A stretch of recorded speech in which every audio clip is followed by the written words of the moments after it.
Most probably. Start करते हैं numerical portion की तरफ, ठीक है। न्यूमेरिकल्स इसके कुछ और करते हैं तभी जाके मज़ा आएगा, वरना नहीं। अभी तक तुमने सिंपल सिंपल न्यूमेरिकल्स किए थे, अब थोड़े से टिपिकल लो। क्वेश्चन लिखते चलना, जैसे कि current of 600 milliampere was passed through a solution AgNO3 for 15 minutes and 0.55 gram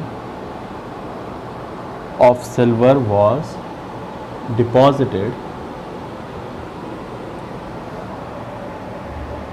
Calculate the electrochemical equivalent. Easy सा क्वेश्चन है, अगर फॉर्मूला निकालना आता है तो बहुत आसानी से कर लोगे, अगर फॉर्मूला नहीं आता मैनिपुलेट करना तो मुश्किल आएगी। करिए, कैसे करोगे इसको? पहले तो क्या क्या गिवन है वो बात लिख लिया जाए। एक इलेक्ट्रोलाइटिक सेल है जिसके अंदर 600 मिली एम्पेयर करंट पास हो रहा है, मतलब आई की वैल्यू गिवन हो गई 600 मिली एम्पेयर। मिली का मतलब 10⁻³ एम्पेयर, मिली से फैक्टर, ठीक है। इतना करंट पास हो रहा है through a solution of AgNO3, मतलब एक कंटेनर लिया, उस कंटेनर के अंदर रॉड्स ली होंगी और बैटरी लगाई होगी डेफिनेटली, ठीक है, नेगेटिव पॉजिटिव, और यहाँ से करंट पास किया गया और इस पे जो सॉल्यूशन है वो AgNO3 का सॉल्यूशन है हमारे पास। और यहाँ बोला जा रहा है कि AgNO3 के सॉल्यूशन में कितना ग्राम डिपॉजिट हो रहा है? 0.55 ग्राम सिल्वर डिपॉजिट हो रहा है, ठीक है। तो इसका मतलब मास आपके पास है 0.55 ग्राम, ठीक है। Now calculate the electrochemical equivalent. अच्छा, टाइम भी दे रखा है, टाइम इज़ 15 मिनट्स, लेकिन मैंने कहा था आपको टाइम किस में रखना है, आपको सेकंड्स में। तो कितना हो जाएगा? 15 × 60 सेकंड्स हो जाएगा। आई थिंक सब कुछ गिवन है, z निकालना है। फ्राइडे फर्स्ट लॉ लगाओ, that is m is directly proportional to z, i and t। तो z निकालने के लिए क्या करना पड़ेगा? m/i × t, that is z। तो z आ गया हमारे पास, यहाँ से m की वैल्यू रख दो 0.55 grams upon i is 600 × 10⁻³ ampere into time is 15 × 60 second, ठीक है। अच्छा, z की यूनिट यहाँ पे क्या आएगी? z की यूनिट आएगी, वो आएगी ग्राम एम्पेयर सेकेंड। तो ये बात ध्यान रखनी है आपको। अपॉन सॉल्विंग दिस कितना बनेगा आपका?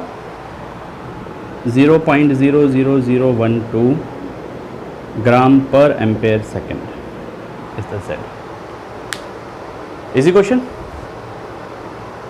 Simple formula based.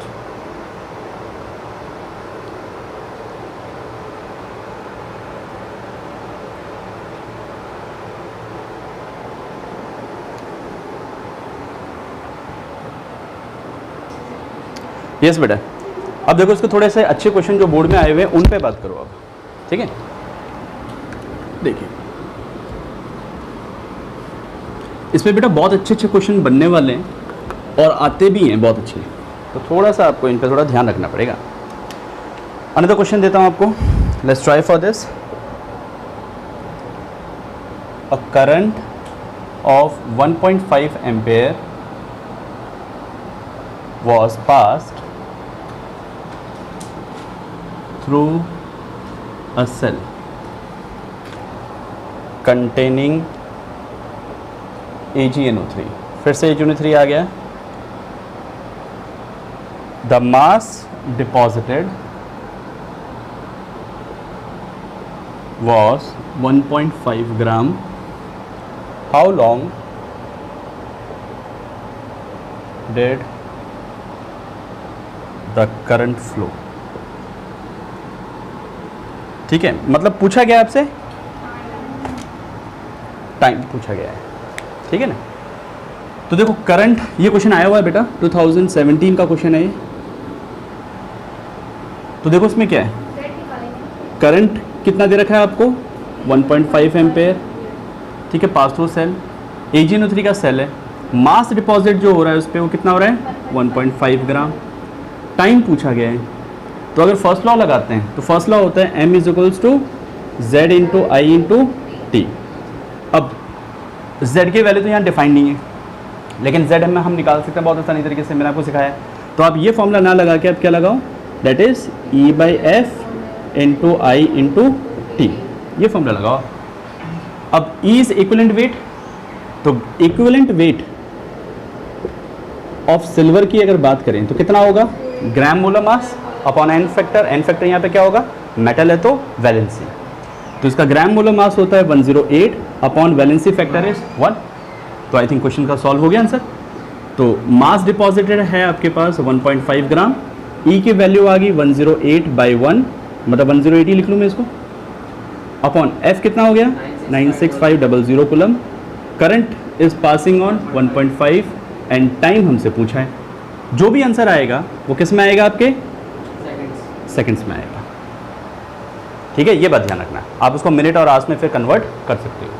इसका आंसर आ जाएगा 893.51 सेकेंड, 893.51 सेकेंड, या बोल सकते हो डैट इज 14 पॉइंट समथिंग हो जाएगा ये 89 मिनट। अभी भी कोई दिक्कत नहीं है इस तरह के क्वेश्चन में, ठीक है।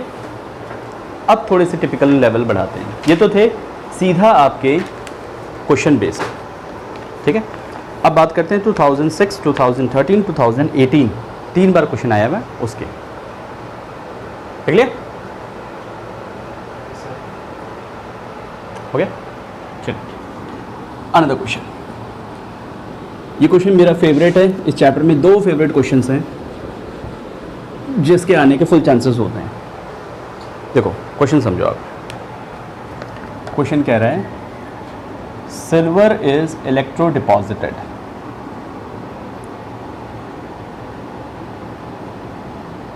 On a metallic vessel of surface area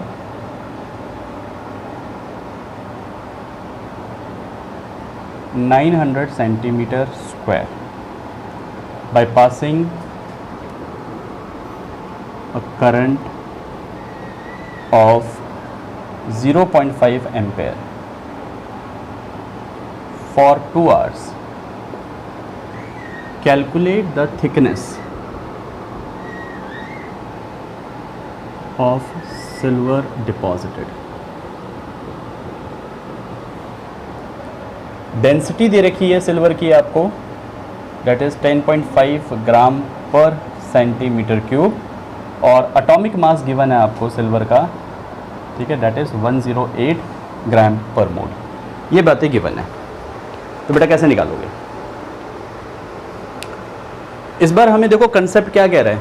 इस बार ये कह रहा है कि आपके पास कोई सेल है, उस सेल के अंदर रॉड्स लिए गए, इलेक्ट्रोलाइटिक सेल लिया गया है, उस इलेक्ट्रोलाइटिक सेल के अंदर बैटरी लगा दी, नेगेटिव पॉजिटिव, और यहाँ सॉल्यूशन लिया गया है AgNO3 का, ठीक है, और यहाँ पे सिल्वर डिपॉजिटेड हो रहा है। कितना सिल्वर डिपॉजिट हो रहा है? हाउ मच सिल्वर, कितना ग्राम दे रखा, कुछ बता रहा है? कैलकुलेट द थिकनेस नहीं दे रखा, यहाँ पे मास भी नहीं दे रखा, ठीक है। आपको क्या पता करना है? मास नहीं निकालना आपको ये निकालना है कितनी मोटी लेयर इस पर डिपॉजिट हुई, क्या सोचना पड़ेगा, ठीक है। देखो इसका एक सिंपल सा तरीका है, वॉल्यूम क्या होता है? Length into breadth into height होता है ना। लेंथ इंटू ब्रेथ को मैं क्या कह सकता हूँ? Area. Area into thickness is volume, area into thickness. So thickness क्या हो जाएगी? Volume upon area. अब वॉल्यूम कैसे निकालेंगे, बात सोचो भाई, फॉर्मूला सीधा आ गया, मास निकाल लेंगे। डेंसिटी आपको दे रखी है, तो density is mass upon volume, so volume is mass into density. उल्टा चलो थोड़ा सा, समझ में आया? तो हम क्या याद रखेंगे? सिर्फ ये याद रखेंगे, length into breadth into height, length into breadth होता है एरिया, और हाइट जो इस पर डिपॉजिट हो रही है वो इसके थिकनेस मान लेते हैं। तो area into thickness is called as volume, area into thickness is called as किसकी, मास डिवाइड में जाएगी, that is density, mass upon density कर देंगे तो आपका आंसर आ जाएगा। ठीक है, सो उल्टा स्टार्ट करना तो समझ में आ जाएगा कि कंसेप्ट ये लगने वाला है। अब आसानी से निकाल सकते हो आप, पहले फर्स्ट लॉ लगा देंगे, फर्स्ट लॉ से के थ्रू क्या निकलेगा हमारे पास, मास निकल जाएगा। तो फर्स्ट लॉ बोलेंगे that is mass is equals to Z into I into T. Z की वैल्यू नहीं दे रखी, फिर से वही तरीका, क्या लगाएंगे, mass is equals to equivalent mass upon Faraday into I into T. Mass आ गया, ठीक है। यहाँ से मास के थ्रू वॉल्यूम निकाल देते हैं। मैं फॉर्मूले में काम कर लूँ, फिर सीधा एक साथ ही रख दो चाहो तो तुम, या आप पार्टीशन में भी निकाल सकते हो उसको। ठीक है, तो वॉल्यूम क्या निकलेगा, वॉल्यूम निकल जाएगा मास अपॉन डेंसिटी, तो ये हो जाएगा equivalent into I into T upon F into density. Volume निकल गया, और एक बार वॉल्यूम निकल गया तो थिकनेस निकल गई मेरी। तो थिकनेस क्या हो जाएगा, थिकनेस इज, ये वॉल्यूम है, that is equivalent into I into T upon Faraday into density upon क्या आ जाएगा, दैट इज एरिया। अब कुछ नहीं करना है, सिर्फ वैल्यूज पुट ऑन करनी है और आंसर लाना आपको। बात आई समझ में? चाहो तो आप इंडिविजुअली इसको सॉल्व करके निकाल सकते थे, फिर वॉल्यूम निकाल सकते थे, फिर वॉल्यूम डिवाइडेड बाय दिस करते, वो आपकी इच्छा है, आप कैसे भी काम करो इसको, करिए सॉल्व।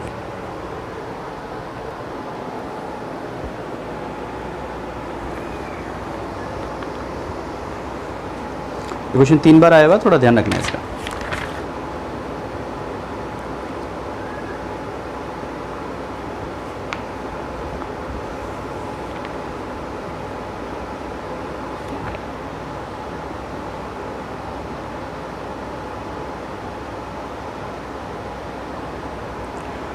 ठीक है, अपॉन सॉल्विंग ये आ जाएगा आपके पास 4.22 इंटू 10 की पावर -4, दैट इज 4.22 इंटू 10 की पावर -4 सेंटीमीटर।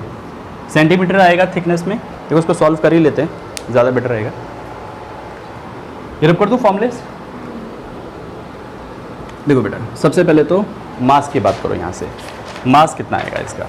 तो मास की अगर बात करते हैं हम लोग, तो इक्विवेलेंट कितना है इसका 108/1, फैराडे इज 96500, करंट इज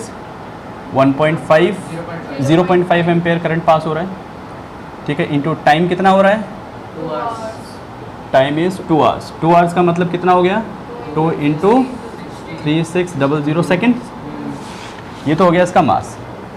ठीक है, अपॉन डेंसिटी करेंगे तो क्या आ जाएगा आपके पास, वॉल्यूम आ जाएगा।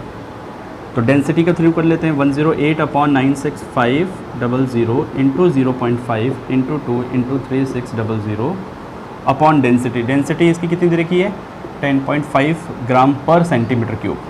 ठीक है, तो सेंटीमीटर क्यूब में वॉल्यूम आ रहा है इसका, गॉट इट। इसको सॉल्व करने पे आपके पास आ रहा है, that is it should be 0.38 centimetre cube. आप सॉल्व करके वेरीफाई ज़रूर कर लेना। अब बाकी काम आसान है तुम्हारे पास, दैट इज़ 0.38 सेंटीमीटर क्यूब है, और एरिया कितना आपको दे रखा है 900 सेंटीमीटर स्क्वायर, 900 सेंटीमीटर स्क्वायर, तो ये कट गया, सिर्फ सेंटीमीटर में वैल्यू बची। अपॉन सॉल्विंग 4.22 इंटू 10 की पावर -4 सेंटीमीटर आ रहा है। आई बात समझ में? सॉल्व, तो वेरीफाई ज़रूर करना है इसको सॉल्व करने के बाद में। ठीक है, now next question, another favourite question, रब करें।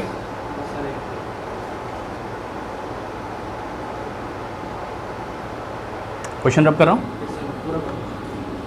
क्वेश्चन थोड़ा लेंदी है लेकिन कंसेप्ट को सीखना, एनसीईआरटी क्वेश्चन है। क्वेश्चन कह रहा है 3 electrolytic cell, question is 3 electrolytic cell, जिसको मैं नाम दे देता हूँ A, B and C, containing solution of ZnSO4 AgNO3 and CuSO4, ठीक है, रिस्पेक्टिवली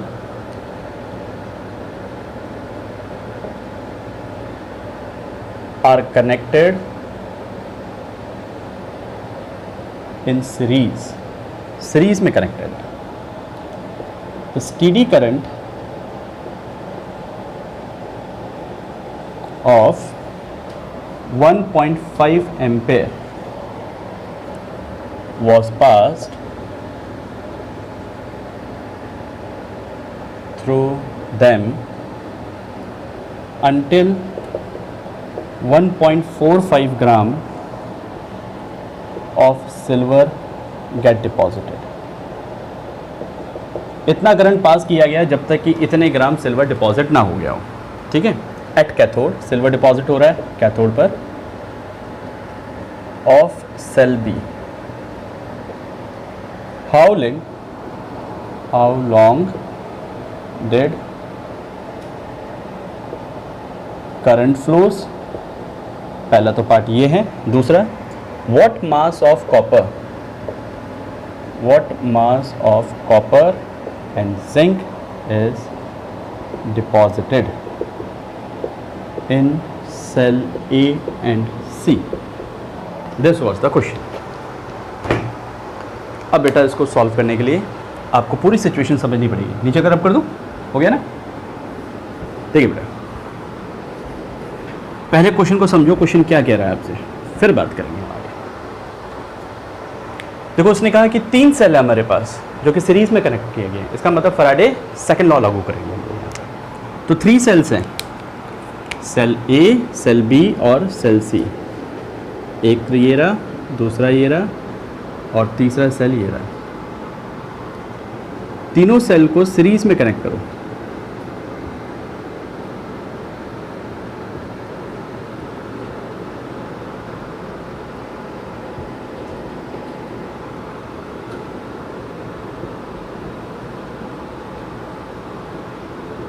सीरीज में कनेक्ट हो गया, ठीक है। इसको सेल ए नाम दे देता हूँ, इसको बी दे देता हूँ और इसको सी दे देता हूँ।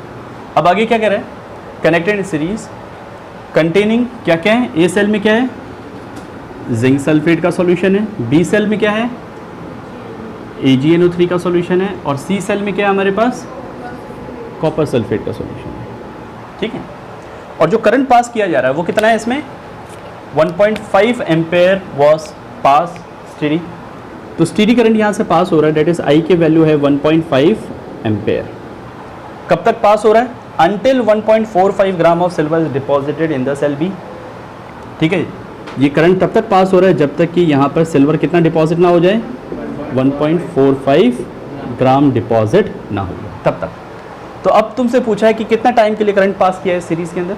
दूसरा, यहाँ पर कितना मास डिपॉजिट होगा और यहाँ पर कितना मास डिपॉजिट होगा।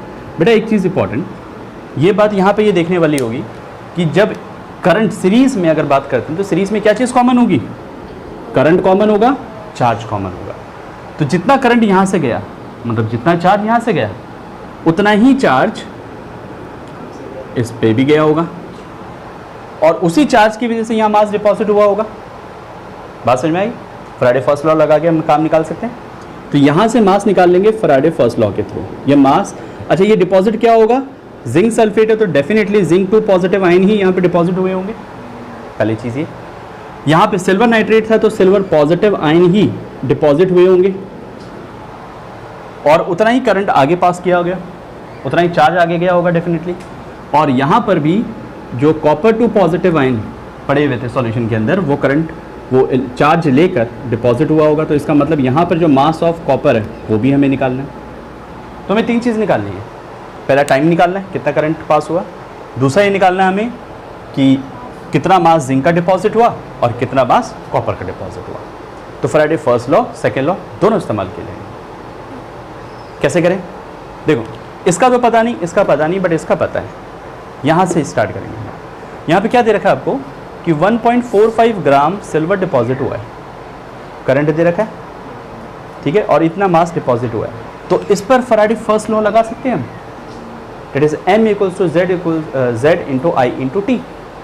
M पता है, Z निकाल लेंगे, I पता है, T पता लग गया। बात समझ में आई? तो इस पे फ्राइडे फर्स्ट लॉ लगा सकते हैं, ठीक। लेकिन एक तरीका और है, यहां से तुम क्या निकाल लोगे, टाइम निकाल लोगे। चलो उस मेथड से करते हैं, दो मेथड है वैसे तो, आपको इजी मेथड बताता हूँ। तो इस पर आप फ्राइडे फर्स्ट लॉ लगाओ, Z into I into T, और आप इसको बोल सकते हो m is equals to equivalent mass upon F into I into T, ठीक है। मास कितना डिपॉजिट हुआ है यहाँ पे, 1.45 ग्राम डिपॉजिट हुआ है। इक्विवेलेंट मास ऑफ सिल्वर कितना होगा, इक्विवेलेंट मास का फॉर्मूला क्या था बेटा, इक्विवेलेंट वेट का फॉर्मूला था gram molar mass upon V factor, क्योंकि मेटल्स हैं, मेटल के लिए वैलेंसी फैक्टर होगा।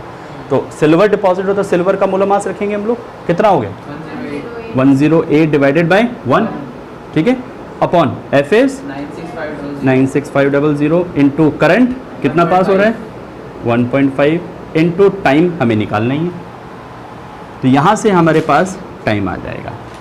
तो टाइम को सॉल्व कीजिए, यहाँ से टाइम जो आएगा दैट इज़ 14.39 मिनट्स आ रहा है, मतलब 8, मैं बता देता हूँ डायरेक्टली सॉल्व करके, इट इज़ 863.73 सेकेंड्स आ गया, या आप कह सकते हो दैट इज़ 14.39 मिनट्स आ गए। तो फर्स्ट पार्ट क्लियर हुआ। अब आगे कैसे करें,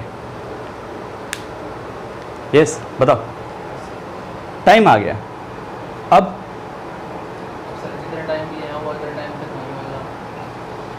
टाइम तो इसमें भी उतना ही लगा होगा, इतना टाइम के लिए करंट पास किया, इसमें भी उतना ही करंट पास किया होगा इतना टाइम के लिए, डेफिनेटली यही होगा सिचुएशन।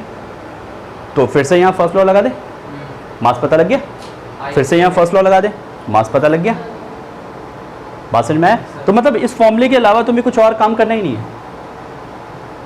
बुक में पता क्या करते हैं, पहले चार्ज निकालते हैं कि जितना चार्ज इसमें पास हुआ, सिल्वर एक इलेक्ट्रॉन लेके सिल्वर में गया, मूल कंसेप्ट पढ़ के वो चार्ज निकालेंगे। चार्ज की मदद से करंट दे रखा होता है तो टाइम निकल जाएगा। फर्स्ट थिंग ये, एक बार टाइम निकल गया फिर से फर्स्ट लॉ लगाते हैं।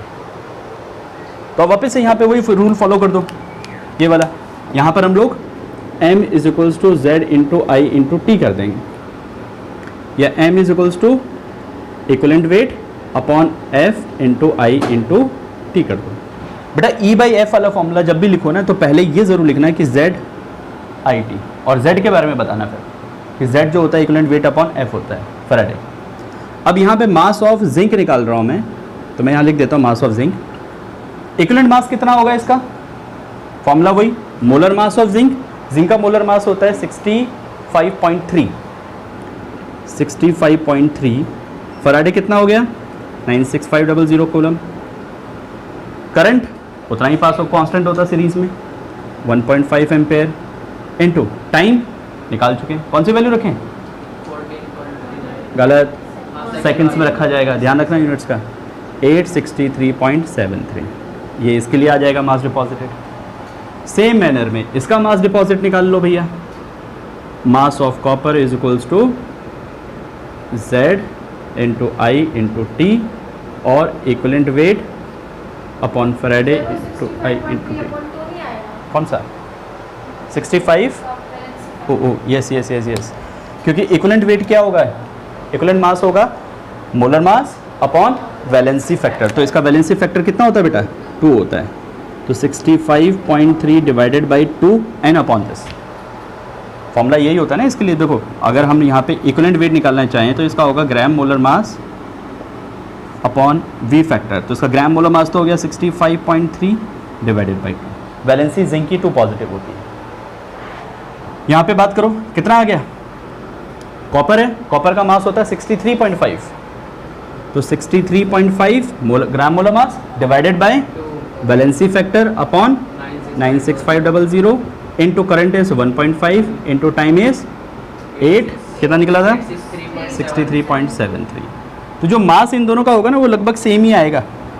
और जो आ रहा है मैं आपको एग्जैक्टली बता देता हूँ, 0.43 तो आ रहा है, 0.43 ग्राम तो आ रहा है इसका, और इसका आएगा 0.426 ग्राम इसका आएगा।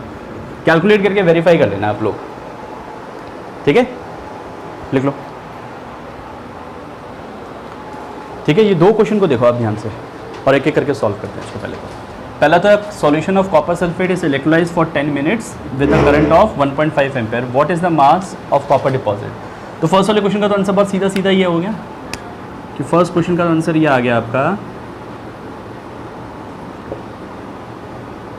मास is equals to z into I into T, लगा दो सीधा ही फॉर्मूला।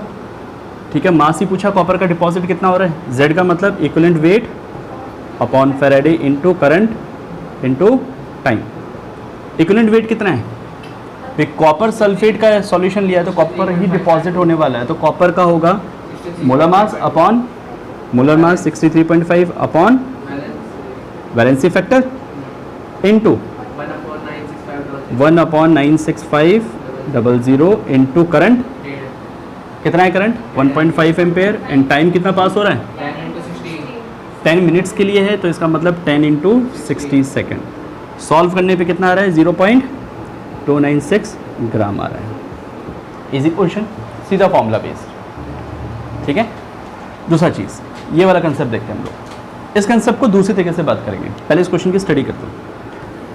देखिए बेटा, इस सेकंड क्वेश्चन में क्या कर रखा है, दो सेल लिए गए और उसको 5 आवर तक करंट पास करवाया। ठीक है, टाइम दे रखा आपको, electrolyte cell are connected in series, the first cell is gold chloride and the second cell is copper sulphate. मतलब कहानी ये है आपके सामने। अब देखो, इसको दूसरे मेथड से करके बताता हूँ आपको कि कैसे शॉर्ट में भी किया जा सकता है इसको, सीरीज के मेथड को।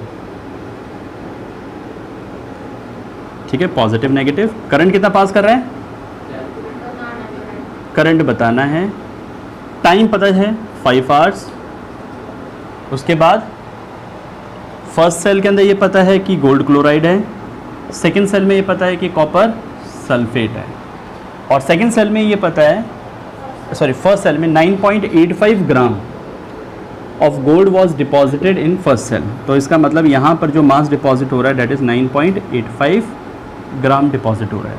तो कितना मास कॉपर का डिपॉजिट होगा ये पता करना है आपको, और करंट पता करना है, दो चीज़ पता करनी है। ठीक है, तो देखो बेटा, सबसे पहले करंट पता कर लो by using the formula m equals to z into I into T, यहाँ से निकल जाएगा। ठीक है, तो फर्स्ट सेल के अंदर तो आप ये सीधा फॉर्मूला लगा दोगे इस सेल पे, क्योंकि फर्स्ट लॉ लग जाएगा, तो आप बोलोगे m is equals to z into I into T. ठीक है, यहाँ से m is equals to equivalent weight upon Faraday into I into T. ठीक है, मास गिवन है, कितना डिपॉजिट हो रहा है, इक्विवेलेंट वेट पता चल जाएगा क्योंकि मास गिवन है। ठीक है, तो z के इसकी वैल्यू क्या होगी, इसको सॉल्व करो थोड़ा सा। तो मास कितना डिपॉजिट है बेटा इस पे 9.85 gram is equals to equivalent weight कितना होगा इसका बताओ। Equivalent weight is gram molar mass, जो कि है इसका 195, डिवाइडेड बाय वैलेंसी कितनी होती गोल्ड की, यहाँ से देखो गोल्ड पे चार्ज कितना है +3, तो 3 से डिवाइड करेंगे अपॉन 96500 कूलम्स। ठीक है, इनटू आई पता करना ही हमको, और टाइम कितना दे रखा है हमको 5 आवर्स, इसका मतलब 5 इंटू 60 इंटू 60 सेकेंड। तो करंट निकल जाएगा, सारी चीज़ वैल्यू गिवन है। बात समझ में आई, एक तो मेथड ये। दूसरा, एक बार आपने यहाँ से करंट लगा दिया तो फिर m equals to z into I into T करके वापस से यहाँ से निकाल सकते हो, लेकिन इसके अलावा भी एक मेथड है, वो आपको बताता हूँ। देखो यहाँ पे कैसे करना है, सेकंड पार्ट की बात करता हूँ इसकी। फर्स्ट पार्ट तो यहाँ से सॉल्व हो गया, आपका करंट आ जाएगा यहाँ से। सेकंड पार्ट, अगर मैं करंट नहीं निकाल रहा हूँ, बिना करंट के निकालना चाहता हूँ कि इसके वैल्यू पुट नहीं करनी, तो मुझे क्या करना पड़ेगा। सेकंड लॉ क्या कहता था आपका, सेकंड लॉ ये कहता था कि दोनों में जो मास डिपॉजिट होते हैं उनका जो रेशियो होता है वो z के बराबर होता है या इक्विवेलेंट के बराबर होता है। तो मैं कह दूँ कि इसका मास जो है वो m1 है और इसका मास जो है वो m2 है, तो हम सीधा बोल सकते हैं फ्रॉम सेकंड लॉ कि m1 अपॉन, या m1 में गोल्ड लिख देता हूँ, gold mass of gold upon the mass of copper is equals to z of gold upon the z of copper. ठीक है, और सिंप्लीफाई किया जा सकता है, कैसे, z होता है E बाई एफ, f से f कट गया दोनों जगह, तो क्या बचेगा, इसकी जगह पे लिख देंगे हम लोग equivalent of gold upon equivalent of copper. बात समझ में आई? अब जरा देखिए, मास ऑफ गोल्ड कितना है? 9.85 ग्राम। कॉपर कितना है? मास ऑफ कॉपर हमें निकालना है। खत्म कर दो ना, देख के जाओ, सॉल्व कर ले इसको, और इसको सॉल्व करने के बाद आपके पास जो आंसर आ रहा है डेट इज 4.52 ग्राम। इसको सॉल्व करने पे जो वैल्यू आ रहा है 4.52 ग्राम। ठीक है, ज़्यादा इफेक्टिव तरीका याद रखना, M equals to Z into I into T. अगर करंट पता है तो, या चार्ज पता है तो वो लगाओ, और अगर दोनों में से कुछ नहीं पता, कंसेप्ट यूज करो। ठीक है, ऑलराइट, आया समझ में? चलो, कौन सा मैग्नीट्यूड ऑफ करंट? तो बेटा यहाँ से निकाल लिया ना हमने पहले स्टेप में, लेकिन वो ये बोलता है कि मान लो कि आपको टाइम नहीं दे रखा होता, तब कैसे करंट निकाल लेते थे, है ना? तो तुम्हारे पास सिर्फ ऑप्शन ही यही बचता कि सिर्फ आप सेकेंड लॉ को यूज़ करते हुए काम कर सको, वरना कोई पॉसिबिलिटी ही नहीं है इसमें। आ गया? चलिए, कल पढ़ेंगे कंडक्टेंस। तो ये हो गया इलेक्ट्रोलाइटिक सेल खत्म। इस वीडियो के साथ में मैं एक शीट अटैच कर दूंगा, आप उसके कम से कम 5-6 क्वेश्चन ज़रूर सॉल्व करना है, ऑलराइट, डिस्क्रिप्शन में। Alright, thank you.